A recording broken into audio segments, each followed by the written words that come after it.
Caballo de Troya, autor Juan José Benítez, parte 9. Con el fin de evitar una posible tentación por parte de los exploradores de rebasar el tiempo fijado para la operación, el ordenador central de la cuna había sido previamente programado sin posibilidad alguna de prórroga o anulación de dicho programa para el despegue automático y el retorno de los ejes del tiempo de los eslabones a las 7 horas del 12 de febrero de 1973. En esos instantes, todo estaría preparado en el recinto de la mezquita de la Ascensión para el reingreso del módulo y su fulminante desmantelamiento. Mientras durase la aventura, los hombres de Curtis darían por concluido en el segundo barracón el montaje del laboratorio receptor de fotografías del gran pájaro. Esto permitiría una rápida evacuación del material de Caballo de Troya, así como la entrada del personal israelí en los hangares. Antes de levantar aquella última sesión de trabajo, Curtis nos comunicó que, de conformidad con el Pentágono y por supuesto con Kissinger, 24 o 36 horas antes del despegue, la atención mundial sería centrada a miles de millas de Jerusalén, reforzando así las medidas de seguridad de nuestro salto hacia el siglo I. Efectivamente, tal y como había anunciado el general, el 28 de enero de 1973 y después de intensos esfuerzos por ambas partes, los Estados Unidos y Vietnam firmaban en París el definitivo acuerdo que prometía poner fin a la trágica guerra. El 30 de enero, Eliseo y yo apenas si salimos del hangar. La casi totalidad de la jornada transcurrió en el interior de la cuna revisando los equipos.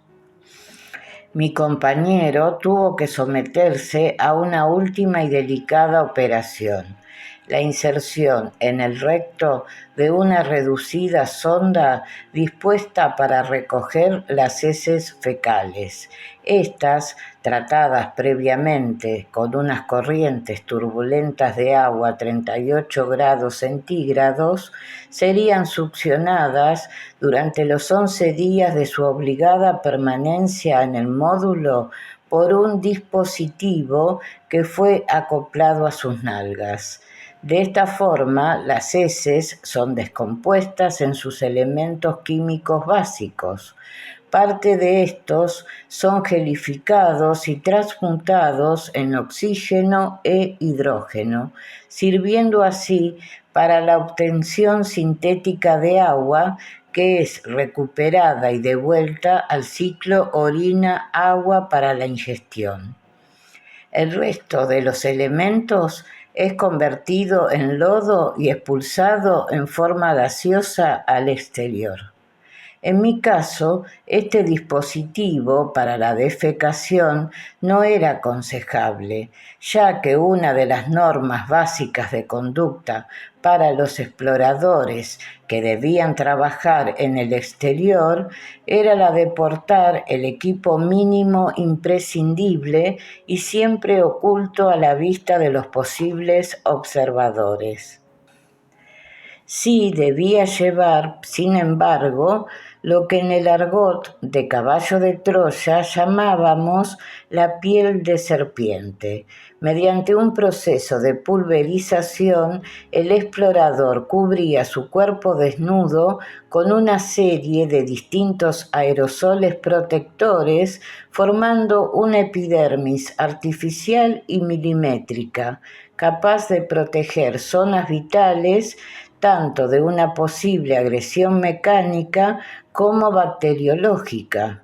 Aunque esta segunda piel podía adherirse a la totalidad del cuerpo en razón a la indumentaria que debía vestir, el jefe del proyecto estimó que la coraza, transparente y de extrema elasticidad, debía ser limitada desde los órganos genitales a las respectivas áreas del cuello que protegen a ambas arterias carótidas. Este eficacísimo traje protector, que algún día resultará de gran utilidad a nuestros astronautas, submarinistas, etc., puede resistir, a la manera de los anticuados chalecos antibala, impactos como el de un proyectil calibre 22 americano a 20 pies de distancia, sin interrumpir por ello el proceso normal de transpiración y evitando, como digo, la filtración a través de los poros de agentes químicos o biológicos. El proyecto Swivel había desarrollado, en especial para los astronautas de la fascinante operación Marco Polo, otros dispositivos que harían palidecer de envidia a los técnicos de la NASA. He aquí algunos de los más sugestivos. Los ojos y boca de los exploradores a otros marcos tridimensionales de nuestra galaxia pueden ir protegidos con un sistema absolutamente revolucionario. Los primeros, por ejemplo, van equipados con un sistema óptico formado por lentes de gas que, perfectamente controladas por un ordenador, permiten la adecuación de la visión tanto en un medio atmosférico adverso como en el vacío de los espacios siderales. Los oídos de los astronautas, por otra parte, pueden llevar incorporadas sendas cápsulas acústicas miniaturizadas, excitadas por un equipo receptor por ondas gravitatorias. Estos dispositivos sirven para transmitir cortos mensajes entre los componentes de un grupo o, como en nuestro caso, para sostener una permanente comunicación durante los 11 días que iba a durar la aventura. Gracias a estas cabezas de cerillas, fácilmente ocultas en el interior del oído, tanto Eliseo como yo pudimos saber el uno del otro sin necesidad de cargar con incómodos aparatos de radio que hubieran quebrantado, por otra parte, la estricta pureza de la exploración.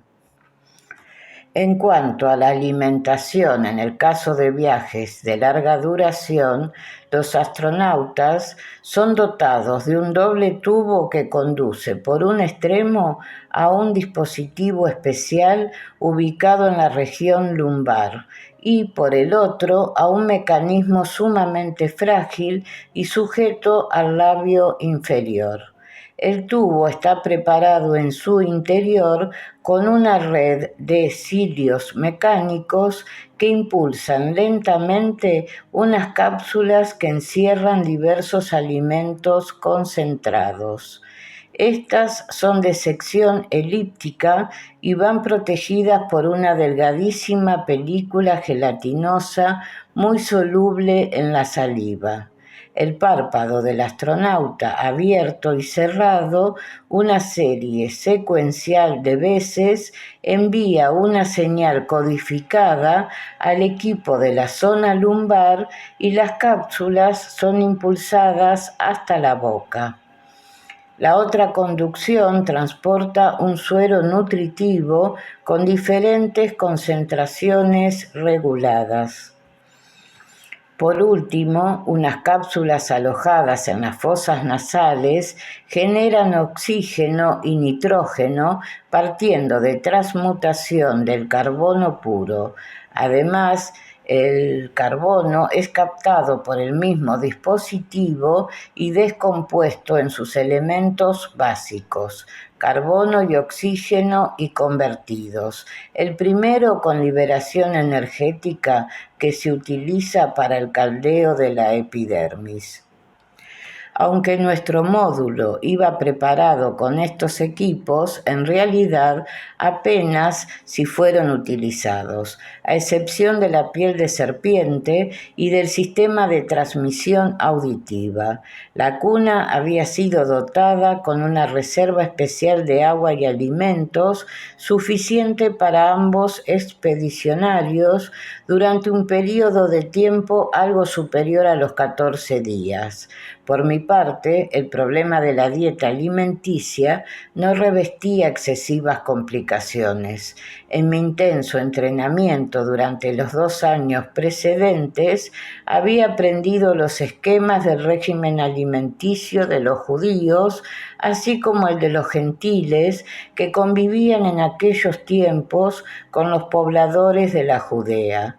Como extranjero, mi atuendo y costumbres habían sido fijados por caballo de Troya como los de un comerciante griego en vinos y madera. Sabía perfectamente cuáles eran mis limitaciones en este sentido. No obstante, en el supuesto de una emergencia, siempre existía el recurso por mi parte de un retorno al módulo. Mi única salida fuera del hangar fue al atardecer de aquel inolvidable martes. Sin saber por qué, sorteé el andamiaje de los arqueólogos que venían trabajando en la restauración de la mezquita y me introduje en el interior del octógono. Era extraño. Allí, solitario, frente a las 3 pequeñas velas que alumbran la piedra en la que, según la piadosa imaginación de los peregrinos católicos, aún se ve la huella de un pie que se eleva, me pregunté por qué caballo de Troya había elegido precisamente la mezquita de la Ascensión de Cristo a los cielos como nuestro punto de partida para aquella otra ascensión. En silencio, Eliseo y yo abrazamos a Curtis y al resto de los compañeros. No hubo muchas palabras en aquella despedida. Todos éramos conscientes del momento histórico que protagonizábamos y de los oscuros peligros que podían aguardarnos al otro lado. Hasta el 12 de febrero, murmuró el general con un punto de emoción en sus palabras. Suerte, añadieron los hombres de caballo de Troya. Y a las 23 horas, la cuna comenzó a elevarse hacia un firmamento blanqueado por las estrellas. En 30 segundos alcanzamos la cota de 800 pies, llevando a cabo el estacionario del módulo. Todos los sistemas funcionaban según el plan previsto. Aunque nuestra nave no iba a viajar por el espacio, tal y como ocurriría meses después con los expedicionarios del proyecto Marco Polo, Eliseo y yo, siguiendo las especificaciones del jefe de la operación, Swivel, teníamos la misión de probar uno de los trajes espaciales especialmente diseñados para los procesos de inversión de eje de los Swivels y para una mejor resistencia en las fortísimas aceleraciones. A las 23 horas y 3 minutos, el computador central accionaba electrónicamente el sistema de inversión axial de las partículas subatómicas de la totalidad de la cuna, así como de la capa límite de la membrana exterior, empujando los ejes del tiempo de los Swivels a unos ángulos equivalentes al retroceso deseado, 709.137 días. En otras palabras, al 30 de marzo del año 30. Décimas de segundo después de la sustitución de nuestro antiguo sistema referencial de 3 dimensiones por el nuevo tiempo, y según nos explicaron los hombres de caballo de Troya a nuestro regreso, una fortísima explosión se dejó sentir sobre la cumbre del Monte de los Olivos, con la consiguiente alegría de nuestros compañeros y el desconcierto de los israelitas. 30 de marzo, jueves. Fue quizás el instante de mayor tensión. Eliseo y yo, enfundados en nuestros trajes espaciales, percibimos cómo nuestros corazones aceleraban su frecuencia hasta el umbral de las 150 pulsaciones. El ordenador marcaba las 23 horas, 3 minutos y 22 segundos del jueves 30 de marzo del año 30. Habíamos retrocedido un total de 17.019.289 horas. Poco a poco recuperamos el control de la frecuencia cardíaca, centrándonos en la operación del mantenimiento del estacionario y en la revisión general de los sistemas. Nada parecía haber cambiado. La fuente exterior de luz infrarroja seguía pantallándonos y los altímetros marcaban los primitivos valores: cota de 800 pies sobre el terreno y oscilación nula en el módulo.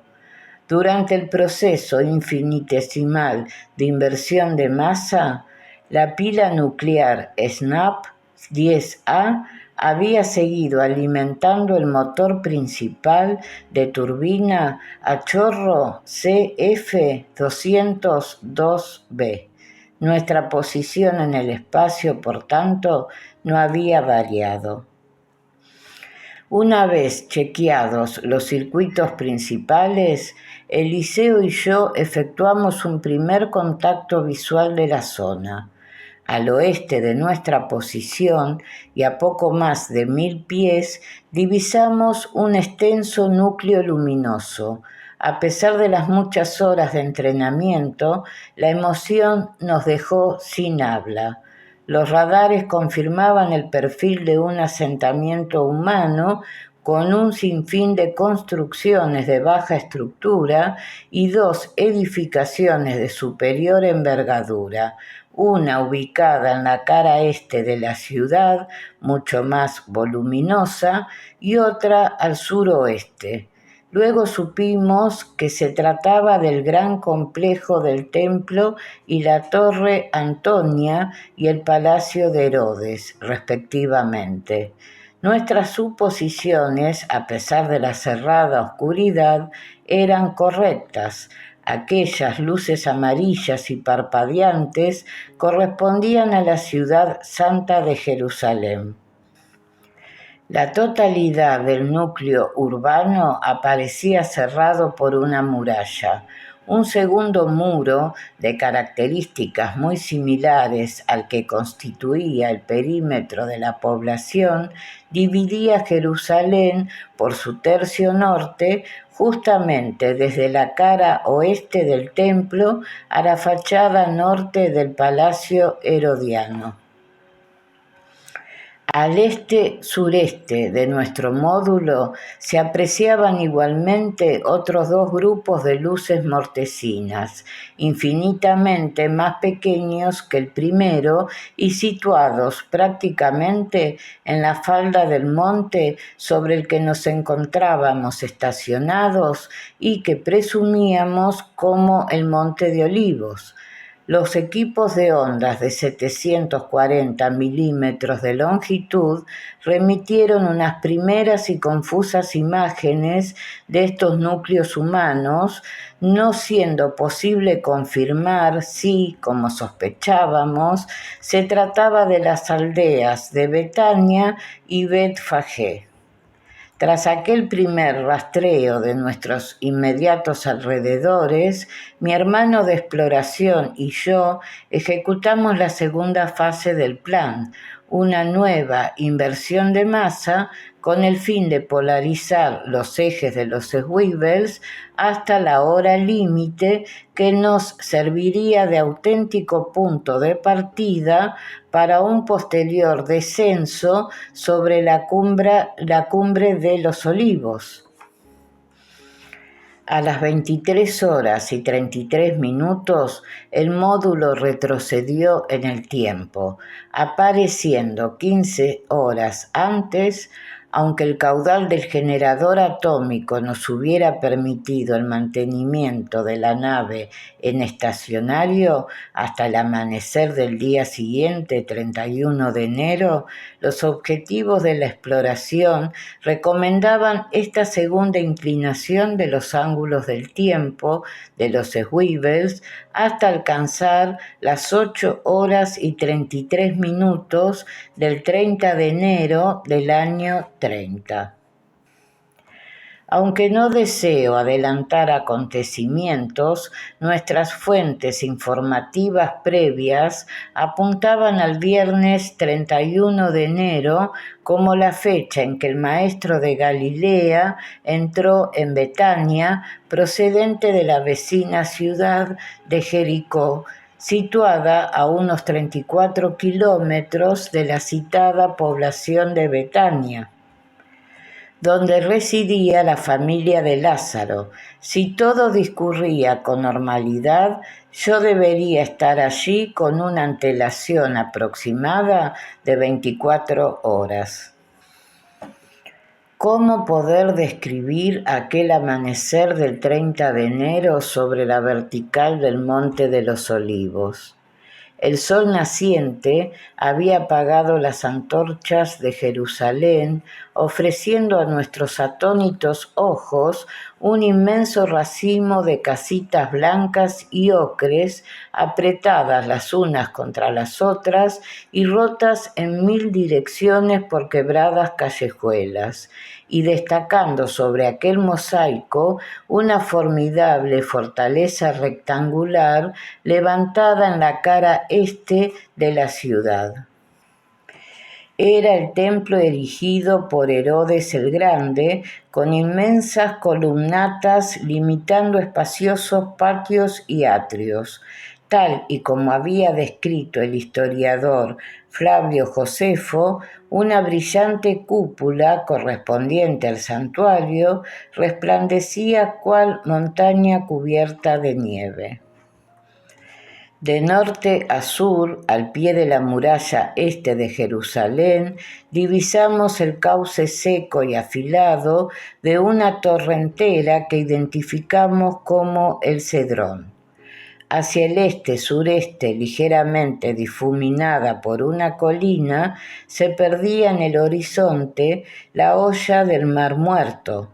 Su superficie azul espejeaba tímidamente, resaltando como un milagro sobre las resecas y cenicientas ondulaciones del desierto de Judá. Mucho más al fondo, perdidas en un verde azul inverosímil, las estribaciones de Moab. Alborozados, Eliseo y yo descubrimos, junto al vértice sur de las murallas de la ciudad santa, el diminuto rectángulo de aguas marrones que, según nuestras cartas, tenía que corresponder a la piscina de Siloé. En esa misma dirección y a escasa distancia de los muros, una ladera moría en el lecho del Cedrón. En ese paraje, conocido como la tierra marchita de Jaqueldama, debería ocurrir el trágico final de Judas Iscariote. Y bajo el módulo, un promontorio que se estiraba en paralelo a la gran muralla este de Jerusalén. Se trataba efectivamente del monte Olivetti, repleto de olivares. Las primeras inspecciones, mediante sistema de ecosonda, confirmaron la abundancia de un terreno calcáreo en un amplio radio alrededor de Jerusalén. Los equipos de análisis de entornos, basados en un procedimiento estereográfico muy similar a los rayos X, ratificaron la presencia de vegetación en un cinturón aproximado de 16 kilómetros. Toda la franja norte y noroeste de la ciudad presentaba una extraordinaria abundancia de huertos y plantaciones de árboles frutales. Al sur y sureste, especialmente en la masa del Olivete, eran mucho más frecuentes los olivares, destacando aquí y allá alineaciones de viñedos. Estos crecían sobre todo en la colina occidental del Valle del Cedrón y más exactamente al sur de la explanada del templo. Como detalle curioso, diré que nuestros dispositivos detectaron al suroeste de la ciudad un pequeño núcleo urbano. Luego supimos que se trataba de la aldea de Eredington, en cuyo entorno crecían amplias plantaciones de garbanzos. Un camino polvoriento rodeaba la cara oriental del Monte de los Olivos, uniendo los poblados de Betazque y Betania con Jerusalén. Los aledaños de estas aldeas se veían igualmente cuajados de palmeras, higueras y sicomoros. En mitad de aquel espléndido vergel nos llamó la atención la sequedad del citado torrente del Cedrón y, concretamente, un débil hilo de agua roja que brotaba al fondo del talud que se derrama bajo las murallas y a escasa distancia del no menos célebre pináculo del templo. En una de mis incursiones al interior de la ciudad santa, tendría la ocasión de desentrañar el misterio de aquel hilo de agua roja. Antes de proceder al descenso definitivo sobre la cumbre de Olivete, mi compañero y yo terminamos las mediciones topográficas. Algunos de estos cálculos, sinceramente, desbordaron nuestra capacidad de asombro. Las medidas del templo, por ejemplo, eran portentosas. Aquel rectángulo que ocupaba algo más de la quinta parte de la superficie de la ciudad aparecía cerrado por robustas murallas de 150 pies de altura. Su cara norte, conocida como el Atrio de los Gentiles, y a cuyo extremo más occidental se hallaba adosada la Torre Antonia, medía 900 pies de longitud. Frente al Olivete, la fachada este del templo, toda ella en mármol blanco, alcanzaba los 1285 pies.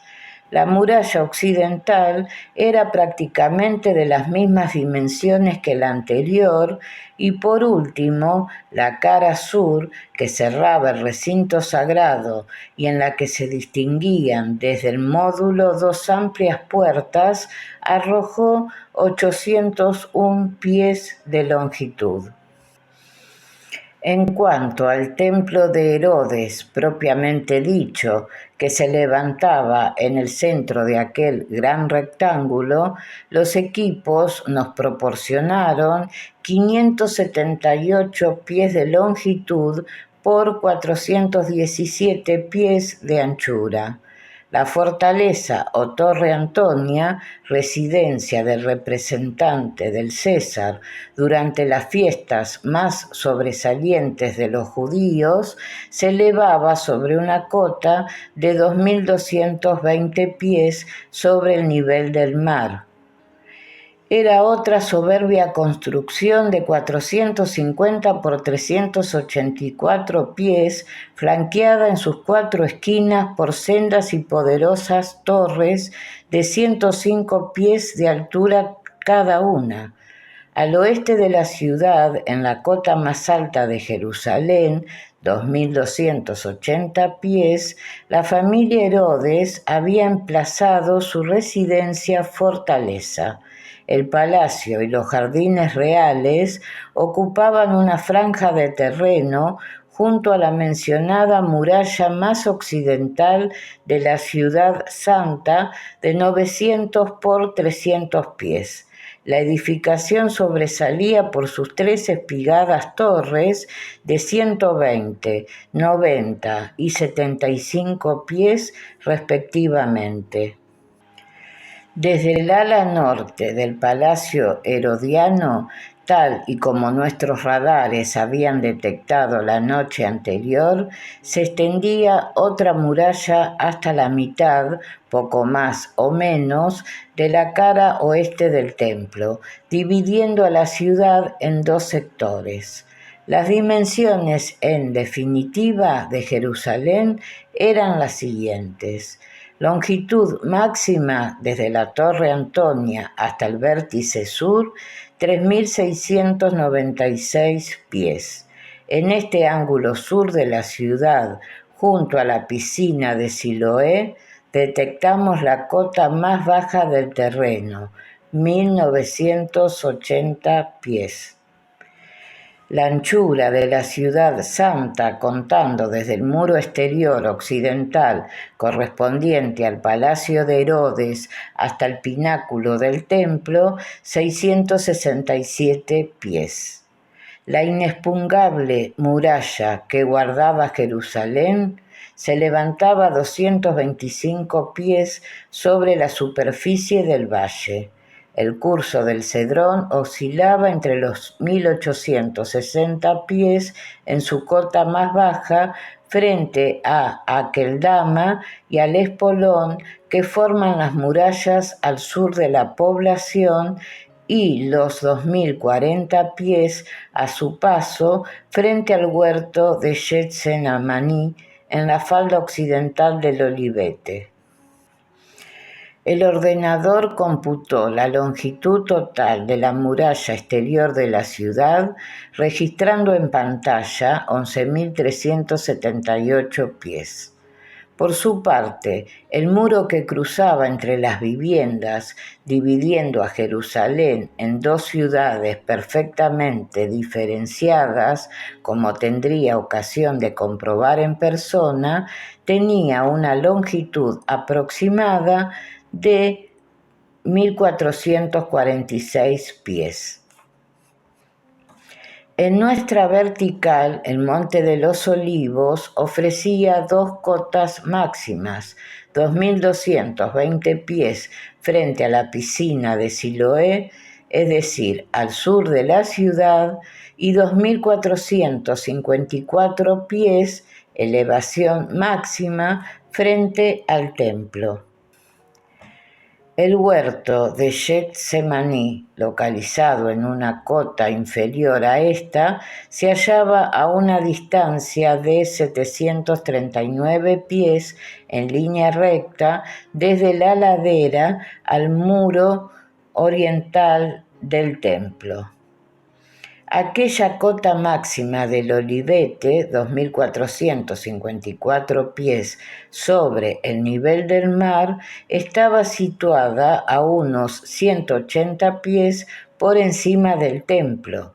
Esto, unido a la localización por nuestros equipos de una pequeña formación rocosa que despuntaba en dicha cima entre un mar de olivos, nos decidió establecer nuestro punto de contacto sobre el reducido calvero de dura piedra caliza.